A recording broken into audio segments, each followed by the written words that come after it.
बिस्मिल्लाहिर्रहमानिर्रहीम। अस्सलाम वालेकुम। आईटी टिप्स एंड ट्रिक्स के साथ मैं हूं नदीम अहमद। आज हम 10th क्लास का जो सिलेबस है वो स्टार्ट करने जा रहे हैं Azad Jammu and Kashmir textbook board के मुताबिक। तो वीडियो स्टार्ट करने से पहले मैं आपसे रिक्वेस्ट करूंगा कि हमारा चैनल सब्सक्राइब कर लें, बेल के आइकन पे क्लिक करके हमारे चैनल की नोटिफिकेशंस ऑन कर लें। वीडियो पसंद आए तो लाइक ज़रूर करें और कमेंट सेक्शन में अपना फीडबैक भी दें। आज का हमारा जो टॉपिक हम स्टडी करने जा रहे हैं वो है problem solving process. Chapter number 1 का ये पहला टॉपिक है। तो प्रॉब्लम सॉल्विंग प्रोसेस जो है वो स्टार्ट करने से पहले हम देखेंगे कि प्रॉब्लम सॉल्विंग है क्या चीज़। It is a thinking process that involves identifying, analysing and solving process. Problem solving यानी जो मसले का हल है, ये एक थिंकिंग प्रोसेस है, एक सोचने का अमल है जिसमें हम क्या करते हैं, सबसे पहले हम मसले की शिनाख्त करते हैं कि मसला क्या है, फिर उसका तज्ज़िया करते हैं कि मसला हल करने के लिए हमारे पास कौन कौन सी चीज़ें जो हैं वो अवेलेबल हैं, यानी हमारे पास इनपुट्स क्या हैं। फिर उस मसले को हल करने के लिए उन इनपुट्स को इस्तेमाल करके हम कौन से ऑपरेशंस परफॉर्म करेंगे कि हमारा मसला हल हो जाए। और इन द एंड ये है सॉल्विंग प्रॉब्लम, यानी इन द एंड हम क्या करते हैं, प्रॉब्लम को सॉल्व कर लेते हैं। ये एक पूरा प्रॉब्लम सॉल्विंग की डेफिनेशन है। What is the objective of problem solving? Problem solving का जो मकसद है वो क्या है, हम मसला क्यों हल करते हैं, मसले का हल हम क्यों निकालते हैं। तो मसले का हल निकालना मीन्स अभी हमारे पास एक मसला आया है, उसके लिए हमने सॉल्यूशन आइडेंटिफाई करना है कि उसका हल क्या निकलेगा। तो मसले का हल जब हम निकालते हैं, उसका हल तलाश करने की कोशिश करते हैं, तो उस मसले के एक से ज़्यादा हमारे पास जो हल हैं वो सामने आते हैं, यानी उसके एक से ज़्यादा सॉल्यूशंस हमारे पास आते हैं। तो हमने उसमें से जो उसका बेस्ट सॉल्यूशन है उसका इंतखाब करना होता है। तो इसलिए हम क्या करते हैं, प्रॉब्लम सॉल्विंग करते हैं। मिसाल के तौर पर मैं आपको एक एग्जांपल देता हूँ मेडिकल फील्ड के रिलेटेड, कि एक मरीज़ को अगर किडनी स्टोन्स का इशू है, तो अब उसके पास एक से ज़्यादा सॉल्यूशंस अवेलेबल हैं। ही कैन गो फॉर लिथोट्रिप्सी, वो लेज़र की शॉक के ज़रिए, शॉक वेव्स के ज़रिए उसका ट्रीटमेंट करवा सकता है। Then he can go for PCNL, percutaneous nephrolithotripsy के ज़रिए वो उसका ट्रीटमेंट करवा सकता है, या he can go for open surgery से भी वो उसका ट्रीटमेंट करवा सकता है। अब उसकी जो प्रॉब्लम है, उसका जो मसला है, उसके मुताबिक जो भी बेस्ट सोल्यूशन होगा वो उसका इंतखाब करेगा कि मैंने अपना जो मसला है उसका हल ऐसे निकालना है। तो प्रॉब्लम सॉल्विंग के हमारे पास 5 फेज़ हैं, जिसमें सबसे पहला है डिफाइन द प्रॉब्लम, कि मसले की तारीफ़ करें कि मसला है क्या, प्रॉब्लम है क्या। फिर मसले का तज्ज़िया करना कि जो आपको प्रॉब्लम है उसके लिए आपके पास, उस मसले को हल करने के लिए आपके पास कौन कौन सी चीज़ें अवेलेबल हैं, दस्तयाब हैं। फिर उस मसले का जो हल निकालेंगे उसके लिए आपको क्या क्या ऑपरेशंस परफॉर्म करने पड़ेंगे। इन द एंड आपके पास आउटपुट उसकी क्या आएगी। फिर मसले का जो हल है उसके लिए आप प्लान द सॉल्यूशन, उसके मसले के हल की आप क्या करते हैं, मंसूबा बंदी करते हैं कि मसला जो है उसका हल आपने कैसे निकालना है, प्रॉब्लम का सॉल्यूशन आपने कैसे निकालना है। फिर है candidate solution of the problem, मसले के मुख्तलिफ हल आपके पास आते हैं, एक से ज़्यादा सॉल्यूशंस आपके पास आते हैं। और सेलेक्ट द बेस्ट सॉल्यूशन, फिर वो जो मसले के मुख्तलिफ हल आपके पास आए हैं उनमें से आपने बेहतरीन हल का, बेहतरीन सॉल्यूशन का इंतखाब करना है। और उसके लिए आप जो क्राइटेरिया सेट करेंगे वो स्पीड, कॉस्ट और कम्प्लेक्सिटी, कि आप देखेंगे स्पीड के लिहाज से जो बेस्ट सॉल्यूशन है, कॉस्ट के लिहाज से जो बेस्ट सॉल्यूशन है और कम्प्लेक्सिटी के लिहाज से जो बेस्ट सॉल्यूशन है। तो सबसे पहला हमारा फेज़ है इसका डिफाइन द प्रॉब्लम। व्हाट, तो सबसे पहले आप देखें कि प्रॉब्लम क्या है। प्रॉब्लम इज़ अ सिचुएशन, ये एक सूरत हाल है, और अ मैटर, ये एक मामला है, दैट रिक्वायर्स प्रॉपर अटेंशन, जिसको प्रॉपर तवज्जो की ज़रूरत होती है and need to be resolved, और उसका हल होना, उसके हल होने की ज़रूरत है। यानी मसला एक ऐसी सूरत हाल या एक ऐसा मामला है जिसको एक मुनासिब तवज्जो की ज़रूरत होती है और उसको हल किया जाना भी ज़रूरी है, उसको हल करने की ज़रूरत भी होती है प्रॉब्लम को। तो अब अगर डिफ़ाइन करते हैं आप प्रॉब्लम को, तो इसका आपको फ़ायदा क्या है, क्यों करें डिफ़ाइन प्रॉब्लम को? तो प्रॉब्लम को देखें, डिफ़ाइन करने के फ़ायदे ये हैं कि a well defined problem leads to proper solution of that problem. अगर आपने प्रॉब्लम को अच्छे तरीके से डिफ़ाइन किया हुआ है तो फिर आप उसका जो प्रॉपर सोल्यूशन है उस प्रॉब्लम का, आप उसकी तरफ आपकी रहनुमाई होगी। कैसे कि एक मरीज़ अगर डॉक्टर के पास जाता है तो वो अपनी प्रॉब्लम अगर डॉक्टर को नहीं बता पाता तो डॉक्टर उसको क्या ट्रीटमेंट करेगा? डेफिनेटली डॉक्टर कुछ तुक्के पे उसको दवाई दे देगा, तो उससे उसका जो ट्रीटमेंट है वो उसकी जो प्रॉब्लम है वो हल नहीं होगी। लेकिन अगर मरीज़ अपनी प्रॉब्लम को डॉक्टर के सामने डिफाइन करता है अच्छे तरीके से कि उसको क्या प्रॉब्लम है, उसको जो मसला है उससे उसको क्या क्या तकलीफ़ होती है, तो डॉक्टर को पता चल जाएगा कि इस बंदे का मसला क्या है। फिर उसके मुताबिक वो डॉक्टर क्या करेगा, उसको ट्रीटमेंट करेगा जिससे उसकी प्रॉब्लम जो है वो सॉल्व हो जाएगी।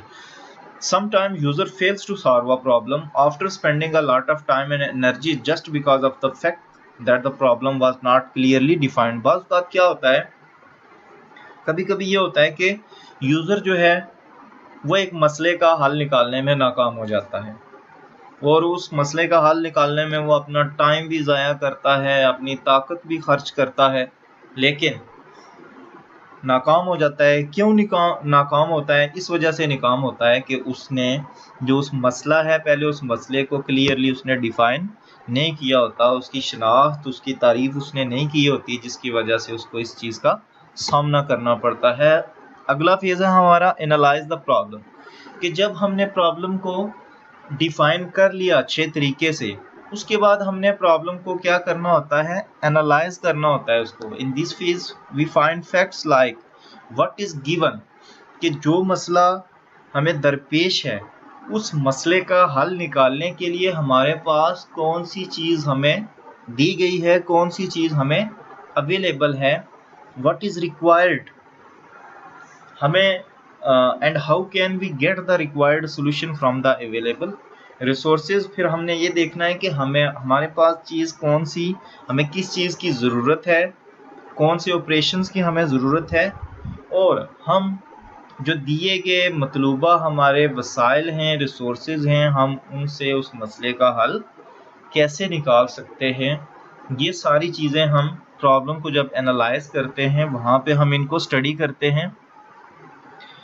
रिजल्ट्स ऑफ एनालाइजिंग प्रॉब्लम, जब हम प्रॉब्लम को एनालाइज करते हैं तो हमारे पास उसके नताइज क्या आते हैं। वन कम्स टू नो, एक बंदे को पता चलता है व्हाट इज गिवन, हमारे पास इनपुट क्या अवेलेबल है, व्हाट इज रिक्वायर्ड, हमें आउटपुट क्या चाहिए, what actions are required to get results processing, और हमें आउटपुट जो चाहिए उस आउटपुट को हासिल करने के लिए हमें कौन कौन से काम करने पड़ेंगे। देखें आप, सेम वही मैं एग्जांपल को आगे लेकर चलता हूं कि अगर एक बंदे को किडनी स्टोन्स का प्रॉब्लम है तो देखें डॉक्टर के पास कौन कौन से ऑप्शंस अवेलेबल हैं। वो लिथोट्रिप्सी कर सकता है, वो पीसीएनएल कर सकता है, वो ओपन सर्जरी कर सकता है, उसके पास ये सारी इनपुट अवेलेबल है। आउटपुट उसे क्या चाहिए, आउटपुट उनको ये चाहिए कि उस बंदे के किडनी स्टोन्स ख़त्म हो जाने चाहिए, उसके किडनी स्टोन्स जो हैं वो रिमूव हो जाने चाहिए। अब उसके लिए वो प्रोसीजर्स क्या करेंगे, कैसे उसको ऑपरेट करेंगे, वो सारा उसके एक्शंस में आ जाता है कि क्या एक्शंस वो परफॉर्म करेंगे कि उसके किडनी स्टोन्स को रिमूव किया जा सके। नेक्स्ट हमारा जो फेज़ है, plan the solution of the problem. हमने क्या करना होता है, मंसूबा बंदी करनी होती है। कोई भी प्रॉब्लम जो है उसको हल करने के लिए, उसका हल निकालने के लिए हमें पहले मंसूबा बंदी की ज़रूरत मंसूबाबंदी करनी पड़ती है। कोई भी काम मंसूबाबंदी के बगैर कामयाबी से पाए तकमील तक नहीं पहुंच सकता। वाई प्लानिंग इज नेसेसरी, मंसूबाबंदी क्यों ज़रूरी है। देखिए, after defining and analysing the problem we should plan the solution. कि जब हमने एक प्रॉब्लम को डिफाइन कर लिया, उसको एनालाइज भी कर लिया, तो हमें अब उसकी मनसूबाबंदी भी करनी चाहिए। उसके फ़ायदे क्या होंगे? Planning explains how we will get the solution of the problem. Planning में हमें पता चलता है कि हम इस मसले का हल जो है वो कैसे निकालेंगे।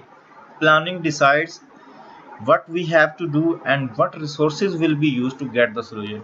प्लानिंग फैसला करती है कि हमें क्या करना होगा और हम कौन से वसाइल को इस्तेमाल करेंगे ताकि हमारे मसले का हल निकल आए।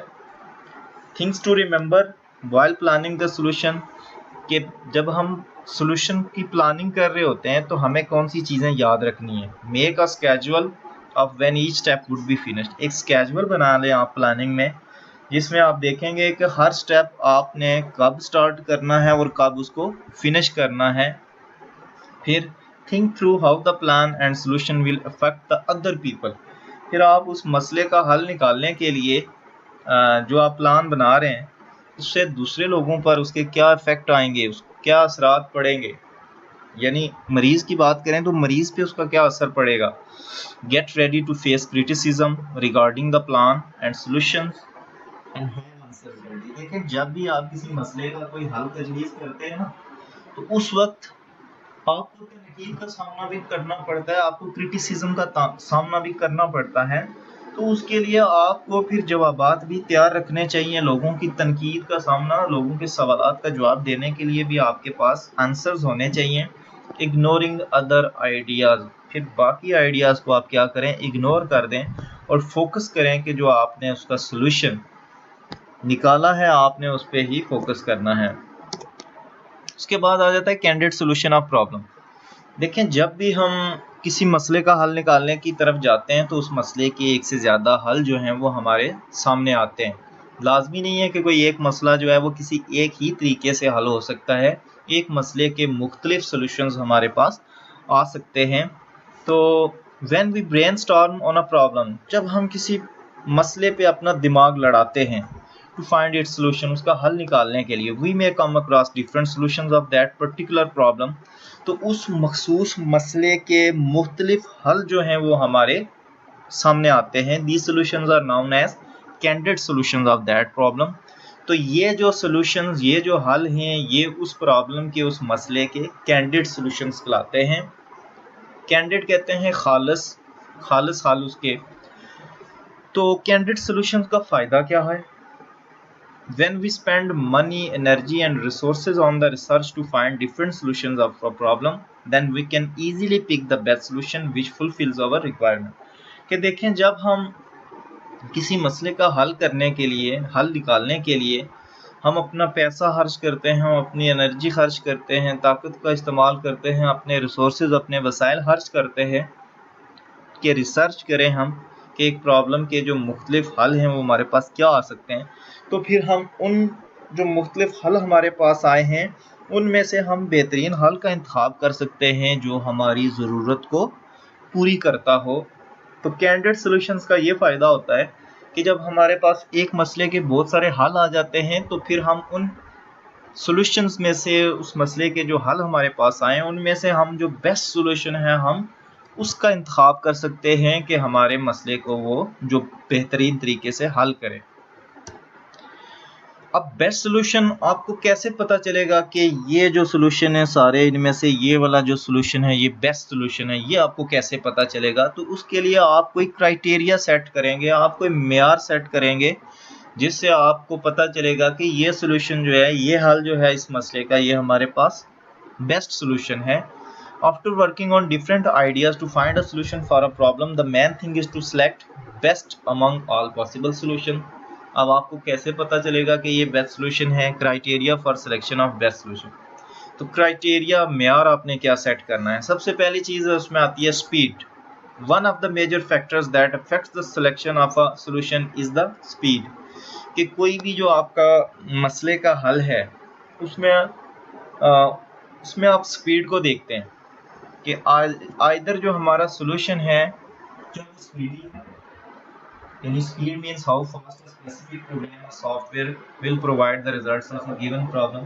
कि अगर एक सॉफ्टवेयर की हम बात करें तो हम देखेंगे कि ये सॉफ्टवेयर जो है ये हमारा जो मसला है उसको कितनी जल्दी हल कर देगा, कितना टाइम लगाएगा उस मसले को हल करने में। तो स्पीड मैटर करती है। फिर cost, sometimes the solution is very effective and speedy but it cost too much and exceeds from the budget. बस बात ऐसा भी होता है कि हमारा बजट जो है वो 2 लाख है, तो 2 लाख के अंदर ही हमने वो काम करना है। अब हम एक ऐसा सोल्यूशन प्रपोज कर रहे हैं, हम कहते हैं जी ये बेस्ट सोल्यूशन है, क्यों कि ये बहुत स्पीडी है। लेकिन स्पीडी है तो कॉस्ट भी देखनी है। अगर हमारी कॉस्ट इतनी अफोर्ड नहीं कर सकते हम, यानी वो हमारे बजट से एक्सीड कर रहा है, तो हम ये नहीं कहेंगे कि ये बेस्ट सोल्यूशन है। हमारे लिए बेस्ट सोल्यूशन वो है जो स्पीड में अच्छा है लेकिन कॉस्ट में भी हमारे बजट के अंदर अंदर होना चाहिए। अगर वो उस बजट से एक्सीड करता है तो हम वो ये नहीं कहेंगे कि ये हमारे लिए बेस्ट सोल्यूशन है। तो कॉस्ट भी देखनी है। फिर उसके बाद है complexity. It means to assess how difficult and complex to design and implement that solution. इसका मतलब ये है कि हमने जो डिज़ाइन किया है सोल्यूशन किसी मसले का, क्या हम उसको लागू भी कर सकेंगे, उसको नाफिज भी कर सकेंगे। बस बात ऐसे होता है कि हम किसी प्रॉब्लम का एक सोल्यूशन तो बता देते हैं, लेकिन जब प्रैक्टिकली उसको इम्प्लीमेंट करने की बारी आती है, प्रैक्टिकली उसको लागू करने की बारी आती है, तो वो नहीं हो सकता हमसे। तो ये भी देखना है कि हम जो सोल्यूशन बता रहे हैं क्या वो प्रैक्टिकली इम्प्लीमेंट भी हो जाएगा या नहीं। अगर इम्प्लीमेंट नहीं हो सकता तो फिर वो बेस्ट सोल्यूशन में नहीं आएगा। सो हमारे लिए बेस्ट सोल्यूशन वो होगा जिसकी स्पीड भी अच्छी हो, जिसकी कॉस्ट भी मुनासिब हो, यानी हमारे बजट के अंदर अंदर हो, और कम्प्लेक्सिटी भी देखनी है कि आइदर वो इम्प्लीमेंट भी हो सकता है या नहीं। तो ये थे डिफरेंट फेजेस प्रॉब्लम सॉल्विंग के, जिसमें हमने देखा कि सबसे पहले हमें प्रॉब्लम को डिफाइन करना पड़ता है, फिर हम प्रॉब्लम को एनालाइज करते हैं, हम फिर प्रॉब्लम का जो सोल्यूशन है उसके लिए प्लानिंग करते हैं, फिर हम कैंडिडेट सोल्यूशन उसके फाइंड करते हैं, और कैंडिडेट सोल्यूशन के बाद हम क्या करते हैं, जो उन कैंडिडेट सोल्यूशंस में से जो हमारा बेस्ट सोल्यूशन है उसको सेलेक्ट करते हैं उस क्राइटेरिया की बेस पे जिसमें हम स्पीड को, कॉस्ट को और कम्प्लेक्सिटी को नज़र में रखते हैं। तो ये था हमारा फर्स्ट टॉपिक चैप्टर 1 का। आई होप कि आपको लेक्चर में सारी चीज़ें समझ आ गई होंगी। अगर नहीं समझ आई तो कमेंट सेक्शन में आप अपना फीडबैक दे के वो चीज़ पूछ सकते हैं।